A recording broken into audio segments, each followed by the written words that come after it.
and welcome. Welcome to our first meeting of mindfulness awareness practice.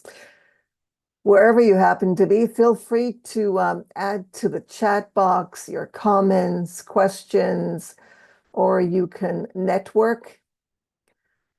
And if you're watching the recording, feel free to use the support form or the comment box on YouTube for questions and comments. I'm really glad that you joined because this is going to be a practice, your first practice session in the course. So thank you for adding where you're from. You may wish to add the time, the weather, how you feel, and anything else you'd like to add. So I think we've got the whole world here. So let's get started. I want to say that this presentation is actually for you to use throughout week one. It has everything you need, including the links to the tasks in it. So I see that it's a bit cold. I hope you're not feeling the cold in the house and you're not outside with your laptop or smartphone, and that the weather is perfect where you are and you've got your coffee or tea and everything you need so that you are comfortable. A little bit about me for those who are not familiar with what I've been doing lately, which is changing as I go. I used to teach EFL in the K-12 and higher education for over 40 years. I no longer teach English as a foreign language, but I do teach educators and teachers, EFL teachers, on how to teach using AI tools and collaborative learning and other interesting, I think, at least interactive ideas for them to use in their classes. I'm also a YouTuber with over 157,000 subscribers. I've been doing this since 2006, and I enjoy it very, very much. I'm also a Moodle admin and have been a Moodle admin as well as a teacher since 2003. I created integrating technology for professional development for educators completely free. And I think that they have benefited from the courses. The courses change each time. They may sound the same, have the same, but the description is definitely different since they are about integrating technology into various classes. And now it's emerging technologies and AI, which is the latest trend and will probably stay for quite some time. The methods I use include learner autonomy. I believe in independent learning. That's how I learned. And as well as peer-based learning, where everyone teaches everyone, not just the teacher. And of course, mindfulness. I've been practicing formal and informal, but formal mindfulness for over 30 years. I stopped counting at some point. Formal, you'll learn what it means. We'll have one example today. I'm currently faculty at a distance at a Greek university. I teach virtual and augmented reality at an MSc program to educators as well as others. That's more or less what I currently do. You introduced yourself. There are two videos here, my introduction, using DID and Hey Jen. They're both free, but nowadays free is changing with credits. As you noticed, now there are lots of different ways to gain the trust of companies, mostly AI generators, and with credits, which is annoying in my opinion. And most of these tools are quite expensive for educators who can't really afford and shouldn't have to pay for any tool, but they do nonetheless. So you introduced yourselves, and it was great. How did you introduce yourself? If you could add in the chat box. If you haven't shared your introduction yet, we're looking forward to it. But if you don't want to, you don't have to. You can use text. But I think it's a lot of fun to play around with these tools. As most of you noticed, there are a lot of tools that AI generates photos into talking videos, which is what this is about, either with your voice or with the presenter's voice. So what are we going to focus on? We're going to go through weeks 1 and 2, which is quite a bit because we are in April already, and the course started on April 1st, and we are on April 6th. By the way, yesterday, congratulations to everyone, was the International Calm Day. So I hope you were calm yesterday. If not, now you know that it was the International Calm Day. There is that too. So we will go through what is mindfulness? Why do mindfulness? And how to do mindfulness? If you could add in the chat just one word, what is mindfulness from what you understand now? Whatever you write is okay because it's what you understand, which is fine.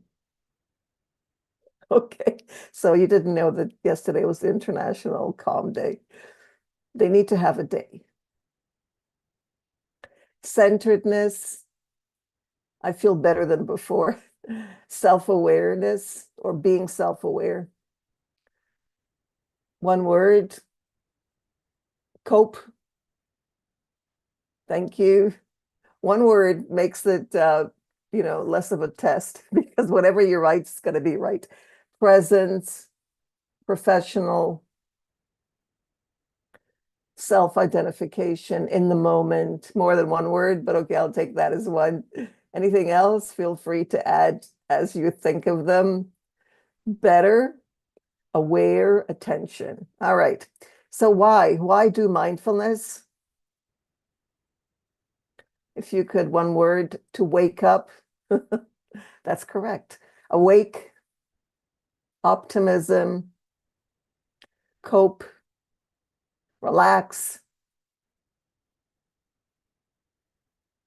See, it's a lot easier with why do it. Authenticity, understand, lovely. Slow and think.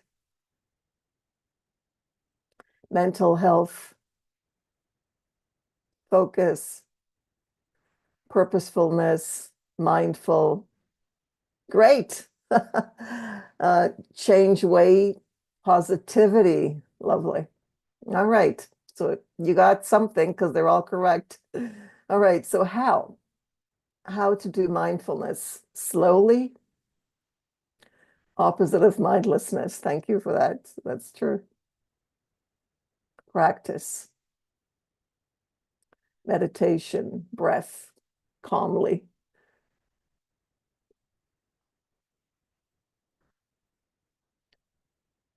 In silence. Mhm.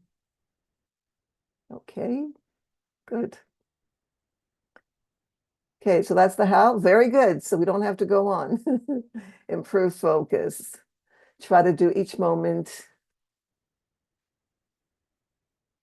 Okay. All right, so let's see what we have for you. First of all, I think most of you discovered, hopefully, because it's there in the course, everything that's here on the slide, most of it is in the course, is try to do each moment. Are you trouble? Or you are in trouble? The Free Mindfulness Project was started during COVID. They did everyone a favor and opened this project for free, and it has continued, which I think is very nice of them. It's always nice to have free things because mindfulness is free. You realize that. You don't have to pay for anything. All you have to do is the following. So what is mindfulness? First of all, It is turning on the light. And you mentioned that, waking up, looking at things more closely, sharp thinking. So it sharpens your thoughts. It improves the quality of your mind. And this has been, it's not just a, uh, a phrase, but it has been documented. There are many, many research studies, and you'll find them. And you need to practice, as you mentioned, so that your mind is ready to be able to observe and look at life as it is. So you've probably heard the expression, be present, to be present. Don't look at the past and don't try to figure out the future. Just be present. But how in the world do you do that? Because mindfulness is living in the present. By learning how to practice mindfulness, you gain this presence, as you mentioned. If you look at the past, there's a lot of stress involved because it's not logical. You can't go to the past. You can only be here. And if you try to go to the past, it might be very frustrating. According to Eckhart Tolle, and I think not just him, but many others, stress is caused by being here because we're always here. We're never in the past, and we're definitely not in the future. But most of us understand that we're not in the future. But it's hard for us to envision that we're not the past. We are not. We're only here.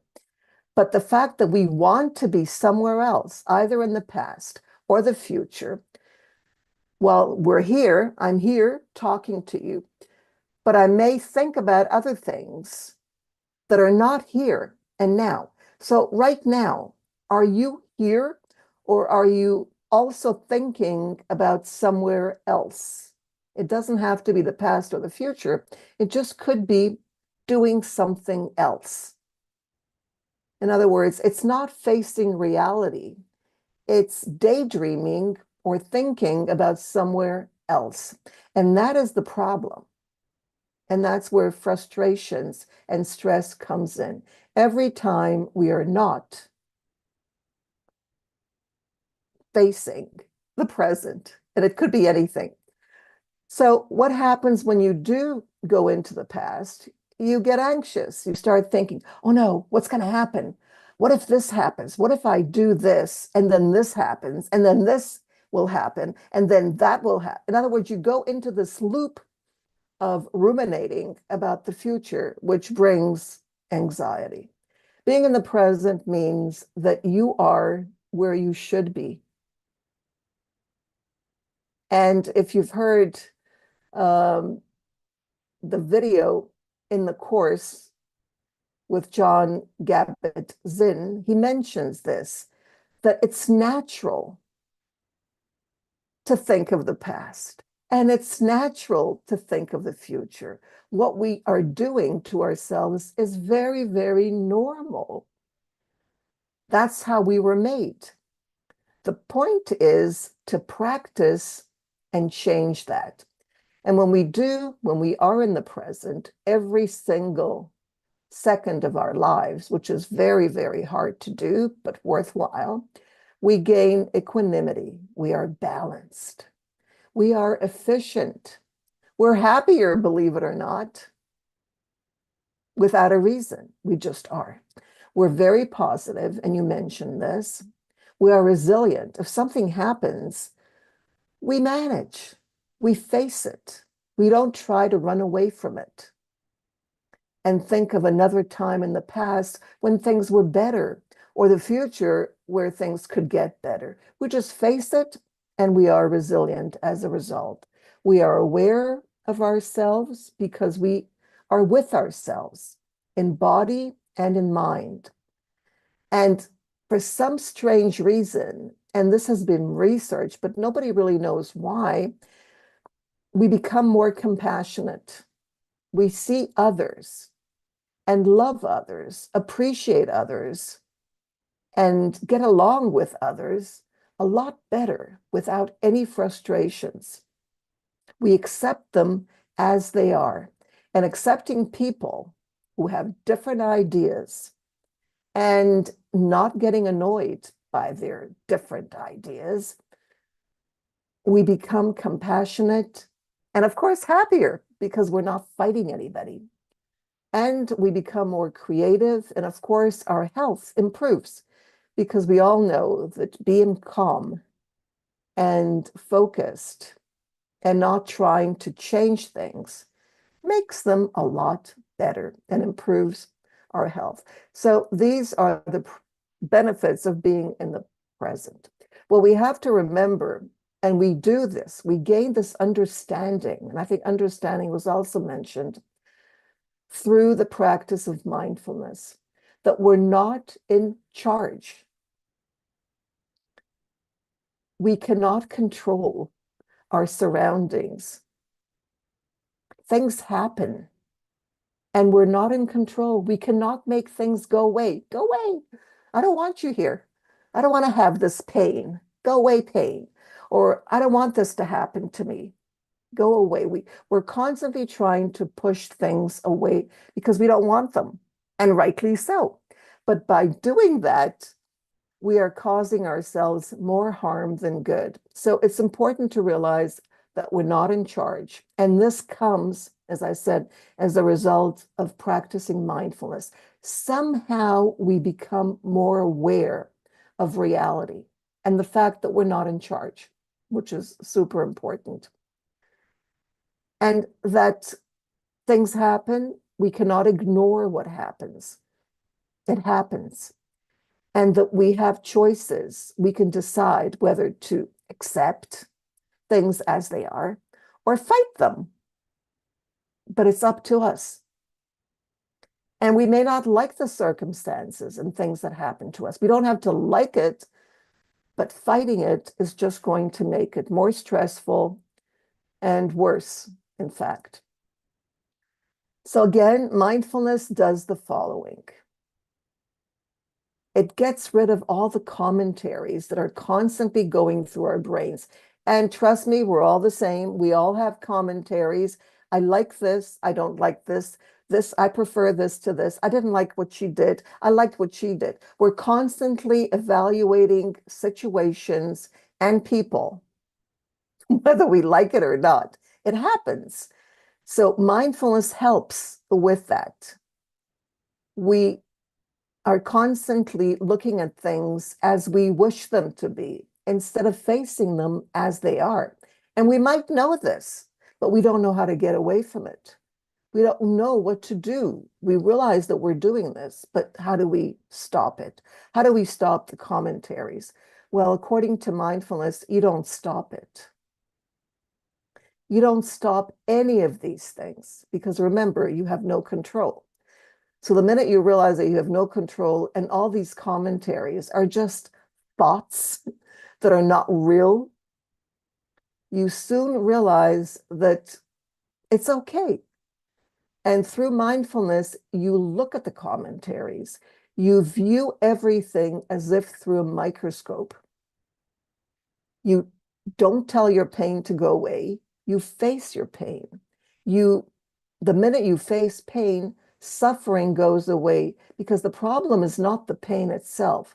The problem is how we view the pain. Instead of facing it, we try to make it go away, and that causes the suffering.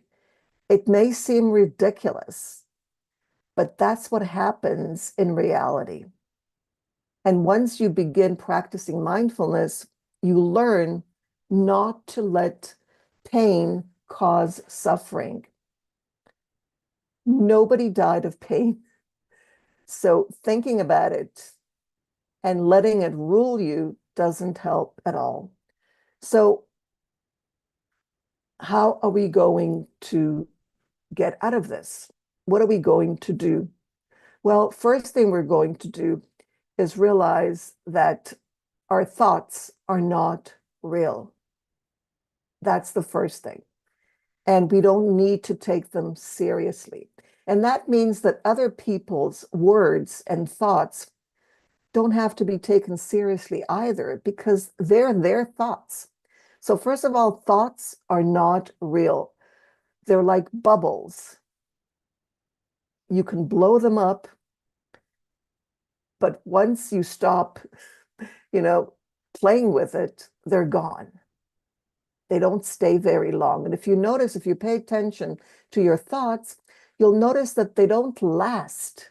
Even the good ones, especially the good ones, they don't last. They go on to the next thought and the next thought and the next thought. And that's what mindfulness is about. It's about observing your thoughts as they come and noticing how they come and go and come and go. So what happens as a result of mindfulness awareness practice? I've mentioned all these things. There's more acceptance of what is, of reality, less resistance, and then less self-talk. The self-talk doesn't have that much power anymore. There's clarity of the situation and of the pain. Suffering goes away. The pain is there. And there have been documents of people who have chronic pain and yet who started practicing mindfulness. And all you need is 10 minutes and it goes away. In other words, pain doesn't have to cause suffering. It can stay there without causing anything. And people live with pain. They learn to live with pain because in some cases, there's nothing you can do about them. Same thing with commentaries. Once you learn to face them and listen to the commentaries and realize that they're not real, they're just comments that, we come up, our brain comes up with it, the fear lessens. You become less afraid. And then joy comes in and suffering lessens. You become more efficient, you manage to do a lot more, and you get more creative because you're not stressed. And being calm really, really helps. Even though during mindfulness, you may be very agitated. So during mindfulness, it may be very difficult sometimes, but afterwards, things become a lot easier. And healing, according to research, is much faster for people who practice daily mindfulness. It's not just once a month or every couple of days, on a daily basis. And I think I've mentioned this. I don't know why it's here twice. So how do we do it? And we're going to start now. How?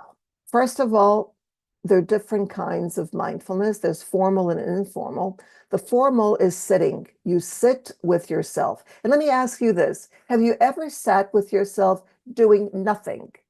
No emails, no phone, no nothing, no TV, no knitting, nothing at all. Just sat with yourself without anything. Just sat with you. Anyone ever sit with themselves? Looking at the chat. And by the way, you don't have to close your eyes. Actually, it's better in mindfulness not to close your eyes because when we close our eyes, we're trying to get rid of reality.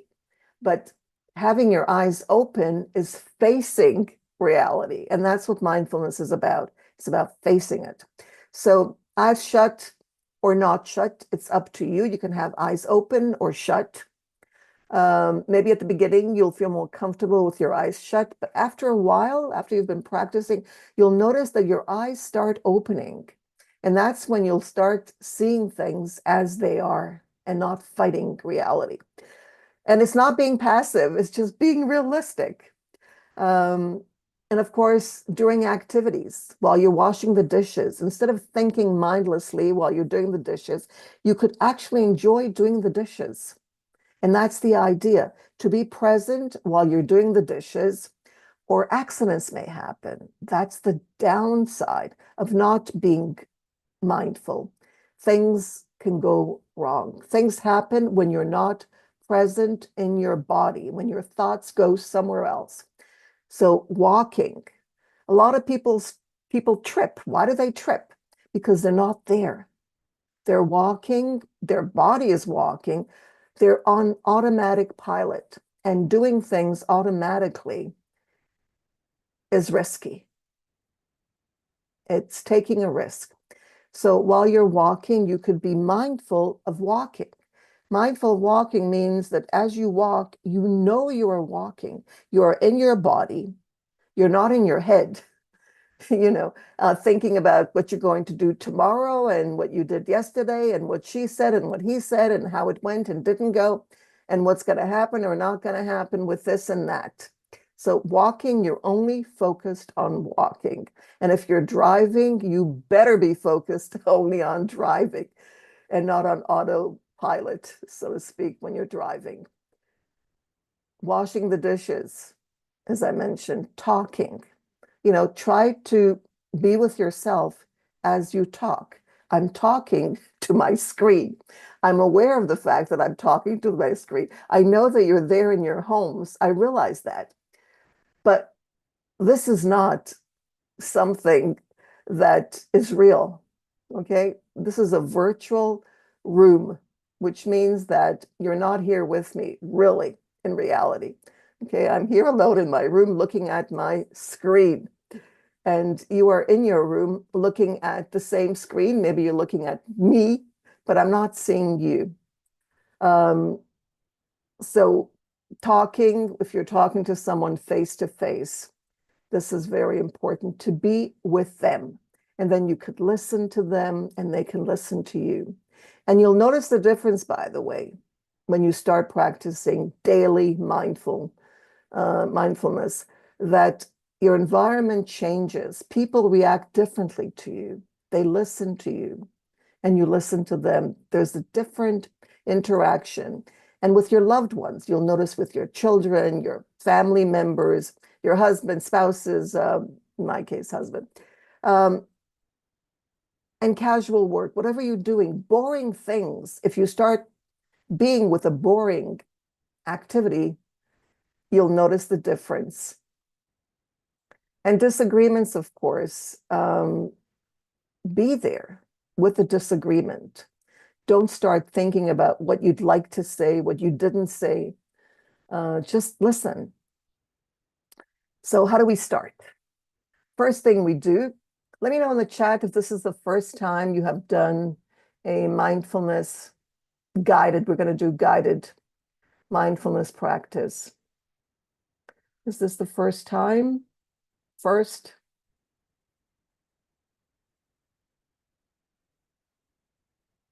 Great. All right. Wonderful. Okay. As I said, uh, first time is good. All right. So you'll have plenty of chances to do it throughout the month, and I'll hope you'll take advantage. So first of all, you need a chair. And you don't lean back on the chair. You sit so that your feet are flat on the floor. Okay, if you've got one of these swivelly chairs, you might want to get another chair, a chair that's not comfortable, because leaning takes away how we breathe. We can't breathe properly if we're leaning back or forward, doesn't matter, but we have to be in the middle. So if you have to move to the front of the chair because you can't reach the floor, then you do that, okay? So that you have a 90-degree angle on the chair, okay? So actually you look like a chair as you sit. And your back shouldn't be stiff. So you should think of having an upright sitting position, but do not force it. You will learn and practice and you'll get better at this. Now, you can put your hands, as you can see in the picture, like that, just above your belly button, like that.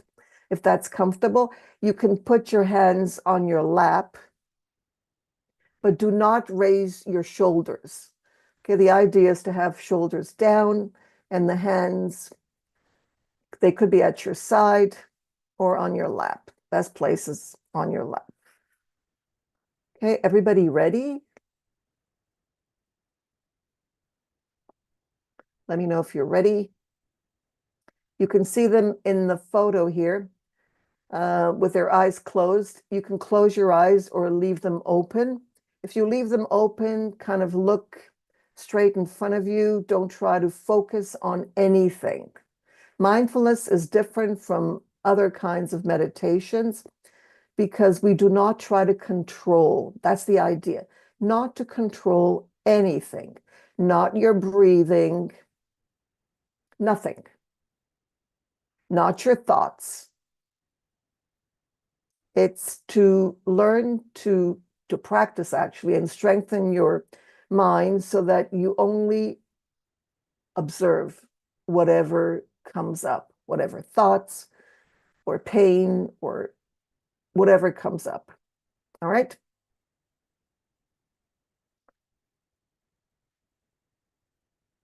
So here goes.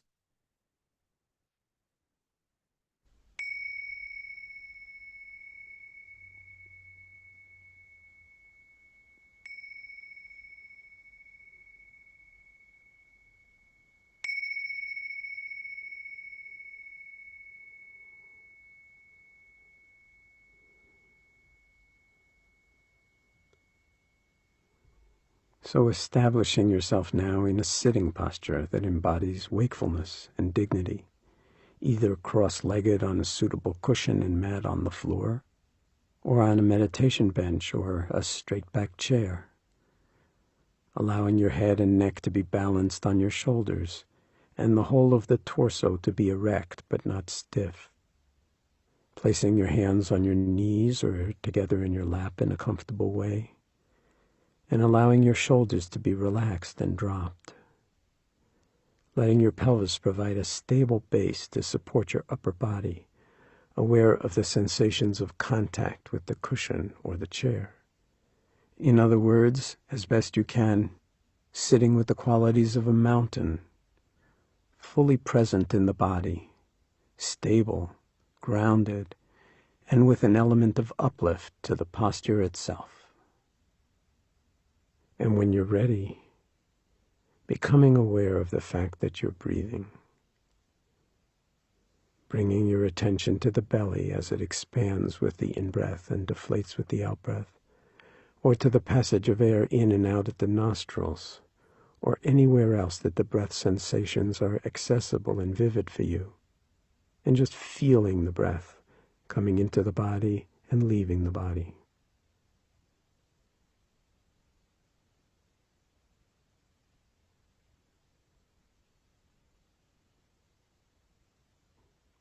Riding on the waves of the breath sensations with your full attention as best you can, moment by moment by moment, and breath by breath by breath, as we sit here. In touch as best you can be with the full duration of each breath coming into the body, and the full duration of each breath leaving the body. Feeling the breath sensations as they flux and change moment by moment by moment.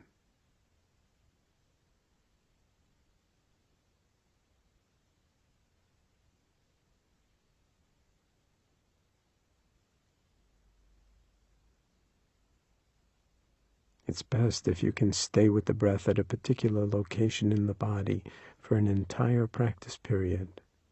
So if you start with the belly or with the nostrils, then the suggestion is to stay with the breath sensations in that region, rather than to jump around.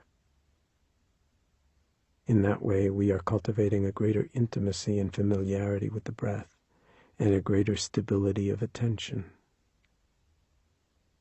So just letting each breath come and go of its own accord, feeling the sensations of the breath moving in and out, moment by moment by moment.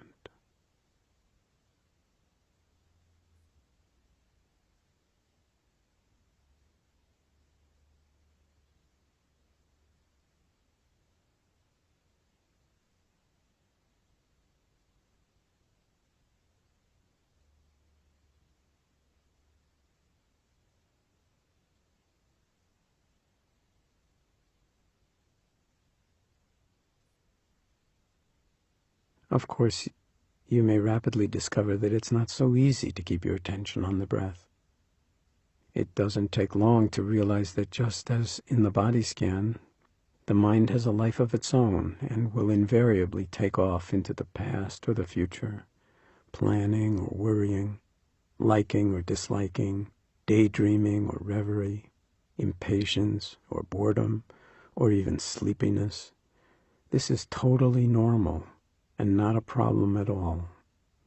When you notice that your mind is no longer on the breath, then noticing what is on your mind in that moment, and then gently letting go of whatever it is, which doesn't mean pushing it away, but just recognizing it and letting it be, as we escort our attention back to the belly or to the nostrils, back to this breath, whether it's an in-breath or an out-breath. And once again, reestablishing the breathing center stage in the field of awareness. And if the mind wanders away from the breath 100 times, as it surely will, each and every time when we become aware that it is someplace else, we gently and patiently note what is on our mind in this moment, whatever it is, perhaps even making a light mental note such as thinking, or planning, or worrying. And without being harsh or critical or judging of ourselves, we simply recognize what is arising for what it is and let it be, as we come back to feeling this breath in this moment and begin again and again and again, each time for the first time, each moment the only moment, since our lives are unfolding here and now and only here and now, no matter what our thoughts are telling us.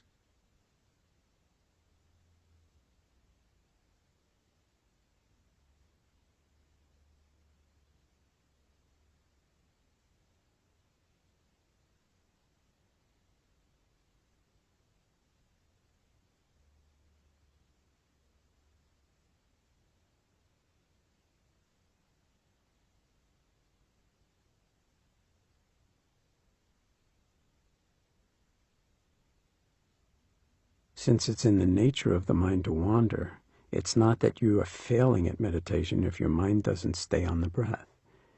It's that you're discovering something exceedingly important about the nature of the mind itself, and that is that it waves, just as the ocean waves.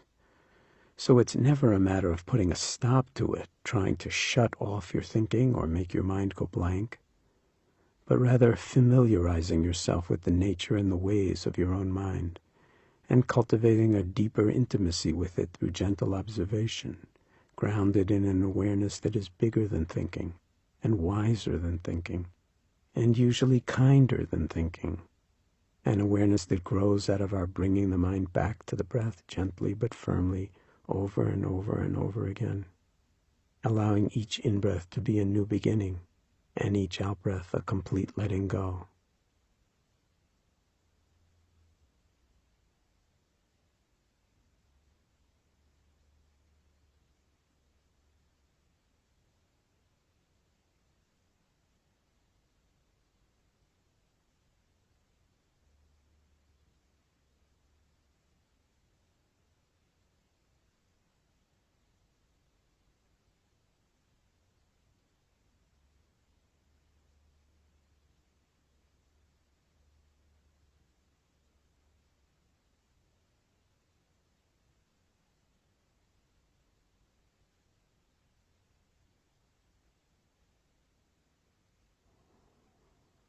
So sitting here now, mountain-like, fully awake, with a light touch, resting in awareness, not forcing anything, but as best we can, being fully in touch moment by moment with the breath as it comes into the body and as it leaves the body, and coming back over and over again when we lose touch with it momentarily, as we stay here, sitting.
Soon you will hear the sound of a bell to signal the end of this segment of the sitting meditation practice. If you are extending your practice today to include one or both of the following tracks that expand the sitting practice, then just continuing right through the bell with a seamless continuity of moment-to-moment awareness. Otherwise, please use the sound of the bell to mindfully bring this period of formal practice to a close.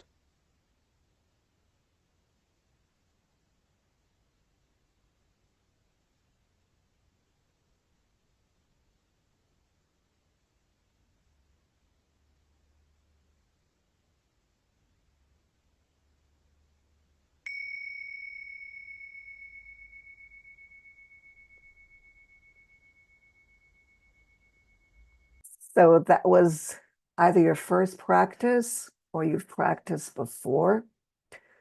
And what I want to say is develop a daily practice. You can use this video, which is through guided mindfulness, or you can just use a timer. I'll be talking about that. And maybe do less than 5 minutes. That's up to you. But doing it every day is very, very beneficial. And that's how you learn to be in the present. I'm looking at the chat to see if there are any comments. All right. That's it. You were here and now. If you followed this guided mindfulness practice, you were here. That was the point, to give you a first glimpse of what it's like to be here with mindfulness. So that's the formal practice. And I know you can do it. All you need to do is say yes. And when unpleasant thoughts, pain, or fear set in, bring your attention back to the body and the breath. I think for many of us, it's easier to bring attention back to the body than the breath. So whatever is easier for you, whatever unpleasant things you experience, come back to the body. This is formal and guided or non-guided. At the beginning, as I said, you may prefer guided mindfulness practice and then go on to non-guided. It's very important that you have quiet and not have music in the background, because the music will distract you from yourself. And sometimes you'll find that guided mindfulness practice distracts you from your breathing. You don't really hear yourself breathing, or you don't sense yourself because you're focused on the words, whatever works for you. And you can find guided or self-guided mindfulness meditation of various durations. Notice on the left with Peter Morgan, 3.5 minutes of breathing. Now, the breathing is important, but it's not mindfulness, even though it's mindful breathing. But it does set the stage for mindfulness. If you need to relax before you start your mindfulness practice, you can do exercises, brisk walking on the spot, or any other weightlifting, any other kind of relaxing sports, endurance sports, and then you'll be in a better place to start mindfulness because your mind will not race too much. That's why some people do yoga before mindfulness, because it helps the mind settle before it starts working, because mindfulness is work. And notice here, there's another one by Peter Morgan, and you can download these to your computer or to your smartphone or other devices. And I think that's very useful. There's also a body scan. Body scan can be done before formal mindfulness practice, which is paying attention to the breathing and doing nothing with eyes open or closed. So I think you'll find these useful.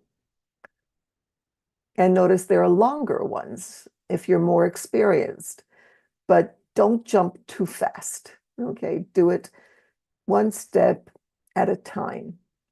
This is a video of the layout of the course, but you've already been to the course, so you know what's on the left and you know what's on the right, and the fact that you can close both the left and the right. The first part of the course was orientation. I think most of you have completed it and have your badge. As to badger.com, you need to get an account on badger.com with a username and password before you can connect. Let me know if you're having issues with that.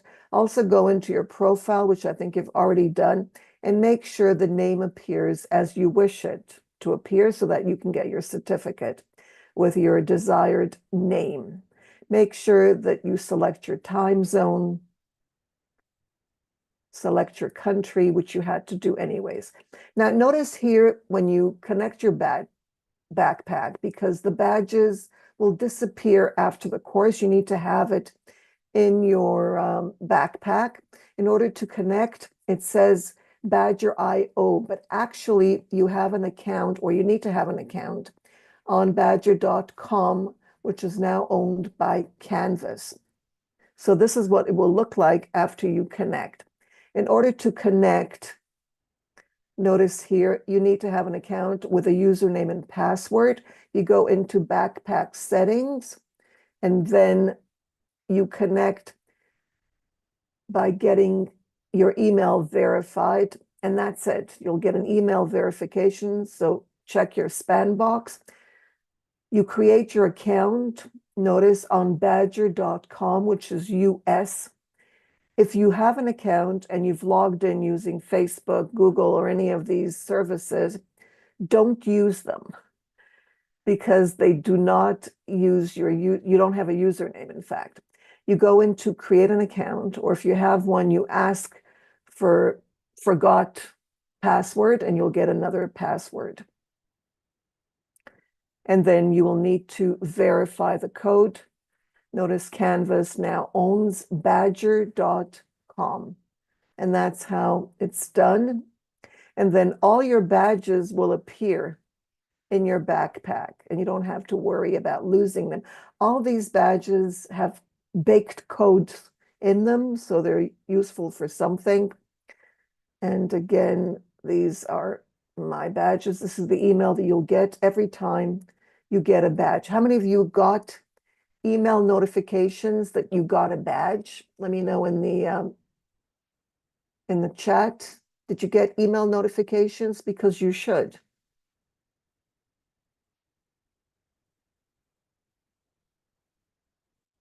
Okay, great, because you will be getting them, so check your spam box. By the way, you also get a certificate for this Zoom meeting if you stay to the end. These are the dates for the Zoom meetings. Notice here there are 4. Today's the 1st. And they're at the same time as today. And this is week 1. These are the activities some of you have already finished, actually. Week 1, congratulations. I provided you with a pro account. Has anyone used it yet? Let me know in the chat. The pro account using my email and my username and the password. Let me know if you've already done it. Not yet. Okay, so please try it and let me know how it goes so that you get all the... Okay, Melinda, I hope you got everything that you need so you can continue with week 2. There's John Gabbett-Zinn and Ed Puzzle. If you can't use Ed Puzzle because it's not available in your country or you're having problems, just view the video. I've added them so you can just watch the video. And you'll investigate the effectiveness of mindfulness in the classroom by writing this, and most of you have done this. so I'm not going to go through it, just going through this very, very quickly. And then the impact of mindfulness on students. And you'll be researching that, and mindfulness on teachers. And this is really, really important because the minute a teacher becomes a mindful teacher, the class atmosphere changes radically. You don't really have to have your students doing mindfulness in order to have a mindful and manageable class. Make sure that you read the instructions very, very carefully. I've changed some of the references since they were incorrect. I apologize for that. Please review the research tools. You can see SciSpace is actually sponsoring this course, so I can offer it for free. Review add your review as you see it, as you experience it next week when you try the pro, so that you can give a review. There's also a journal writing. That's the end of the week, and it's completely private. And this is what every week is slightly different. There's a different journal link, a topic, and I think many of you have done this. Going to go on to the support form. Please use the support form for questions. You can also send feedback if you're having technical issues and you can't log in for some reason, and I'll be able to help you since I'm the admin. These are the weekly badges. You already have the orientation. I think all of you, and many of you have week 1. There's week 2 and 3, as well as week 4, and then the certificate with 30 hours of coursework. Now I'm going to stop because we are going to go into week. Let me stop it here, close window, exit full screen. Let's see if that works. Yeah, we're going to go on to week 2 so that I can show you what's happening in week 2. But before we go into week 2, let me ask you and the following. There aren't that many activities in week 2. Actually, there are less. Week 1 is a lot more intensive. Week 2 has less, only 3 activities, actually. Let me know if there are any questions up to now. We are not finished yet. So here goes. First of all, I want to say that if you experienced a very, very busy mind while you were doing the mindfulness meditation practice with John Kabat-Zinn, do not worry about it. It's perfectly normal. It takes time for the mind to learn to stop being a monkey mind, as it is sometimes called. So no worries about that. It takes practice and you will succeed. So in week 2, you're going to explore mindfulness using SciSpace, and now you have the pro, so you shouldn't have any problems. And I think you're going to enjoy the activities. You're going to continue developing awareness by changing habits, and you'll have the journal writing. So only 3 activities. And again, keep saying yes, and you will succeed. You will also be using Google Notebook LM to generate a podcast based on the research that you came up with on SciSpace. You'll be using Novio. By the way, how many of you have used Novio?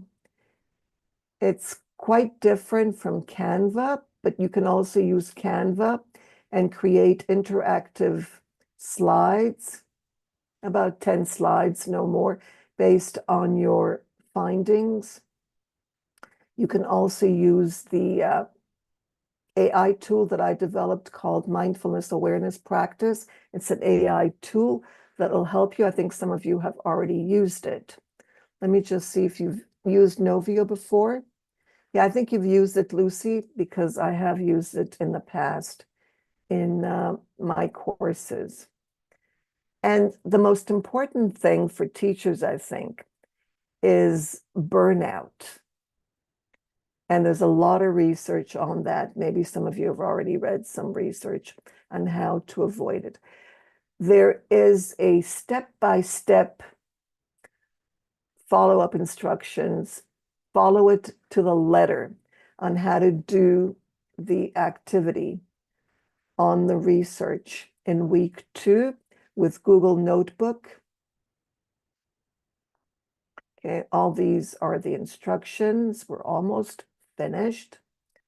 Okay, and then we'll go through habits, because you can't do mindfulness unless you develop new habits based on, if you've taken other courses with me, let me go through here, based on BJ Fogg.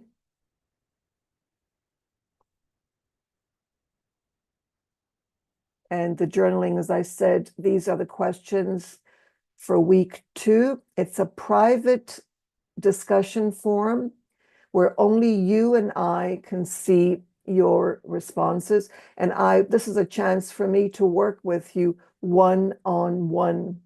So no one else will see our conversation or our discussions. No one can reply, only you and I. So everyone should be in a group. And this group allowed me to create these discussion forums where we can have one-on-one discussions. And my thought for you for the week is be kind to your mind. Always think.